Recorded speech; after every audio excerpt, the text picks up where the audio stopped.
My name is Kaylee Ortiz. Taste and Speak Challenge. It's a food festival. My favorite festival is the Day of the Dead in Mexico. People celebrate their loved ones who have passed away. The special food for this day is the bread of the dead. It is a sweet bread shaped like bones or flowers. Sometimes it has orange flavor or anise seeds.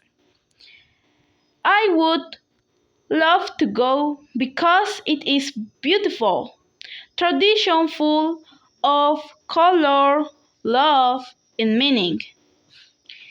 It shows how Mexicans honor life and death with joy. Thank you.